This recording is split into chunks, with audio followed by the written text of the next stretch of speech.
Good morning, it's Andy Lockwood, and this is College Coffee Talk, Friday edition.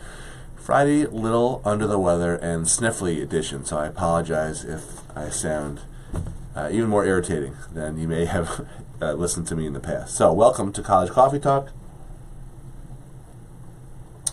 This is part of my experiment to answer all of the questions that Pearl and I have fielded over the years, and I have I've got this folder full of questions, and I received a whole bunch in anticipation of a webinar that Pearl and I did last night on the College Success for Less show, which is still running in replay. So if you're interested, I'll talk about that when I finish off this question.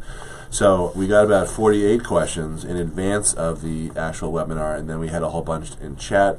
I'm just picking one because it's easy for me to answer, and a lot of people have this type of question. So today's question comes from Richard Swack, and the question is, I asked, if you had to pick one thing for us to teach on the webinar, what would that be? The answer is, how can I maximize financial aid when income fluctuates unpredictably, plus or minus 25% from one year to the next? So, I'm going to make a couple of assumptions. One, I'm going to assume that you or anyone who has this question is self-employed, or at least commission-based or something. And the answer is that it's actually a two-part answer. The answer is, number one, that the financial aid forms, the FAFSA and the CSS profile, are inherently limited. And what I mean by that is that they look at your financial aid, your information that on the financial aid forms, including income. It's a snapshot, so it's not doesn't take into account historical stuff like income fluctuations. So just to give you some tangible information right there. So let's say you have someone graduating class of 2018.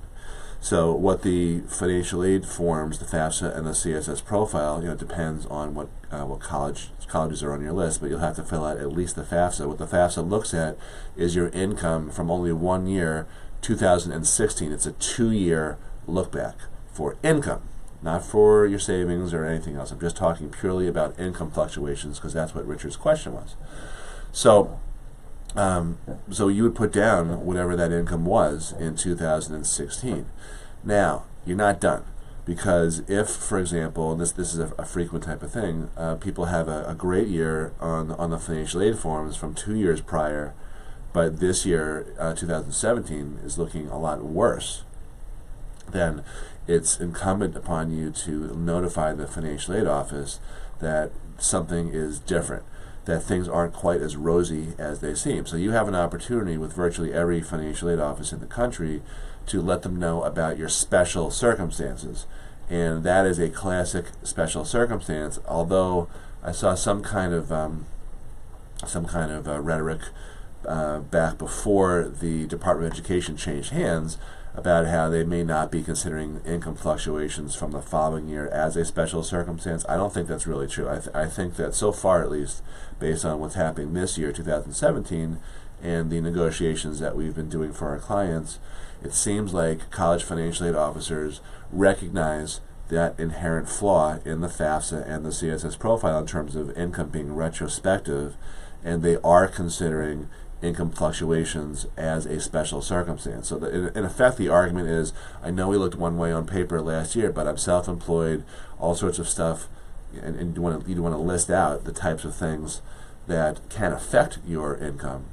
It could be the economy, it could be that you lost a big client or a big customer, or whatever. We have one client who relies very heavily on reimbursement from insurance companies, and they're just getting shafted right now, and they're in lawsuits and all that. They have 6 figures worth of income that is just being held up, and this is exactly the same type of situation, because 2 years ago on paper they looked really good, but currently it's a lot different. It's a lot less rosy, as I said before. So you'd want to notify that in a nice letter. You can offer proof. You can say, look, of course I'm trying to make do as well, but the information that we have so far that's on the books, it looks like our revenue is going to be off, 35, 40% or whatever it is. Now that may or may not be, be accepted, but what I'm telling you right. So let me switch gears right now. So we're doing that right now for many 2017 families. They've provided income for 2015, but in the meantime, they're figuring out their 2016 results. Because it's the beginning of February, they pretty much have all pretty much their books and records are updated. Their accountants are working on filing their tax returns. They can say with certainty that in this case, this type of situation, that 2015 was one way, but I'm telling you, 2016 is looking so far. We haven't done the final returns yet, looking to be very off. And I'll send you those returns, and I'll send you my updated P&L once we have it finalized. So you do have a good shot there if you have an income fluctuation. Unfortunately, the forms themselves don't really account for that, but if you use the appeal process that every college lets you use, then you should be able to to make some headway there and tell them the reality. Okay. Well, that's it for now. So if you like these little quick videos, again, it's part of an experiment. Please let me know in the comments, and it would be great if you could pass these on to any of your Facebook friends, people who usually send you cat videos. This is a whole lot better, I think. That's one guy's opinion. So this is Andy Lockwood. I am signing off. Thanks a lot for watching. And if you're in a snowy part of the country like we are, we seem to be in a period of rest, so I'm enjoying that. A little wiped out from yesterday. Maybe you are too. I'll talk to you on Monday. Thanks for watching. Bye-bye.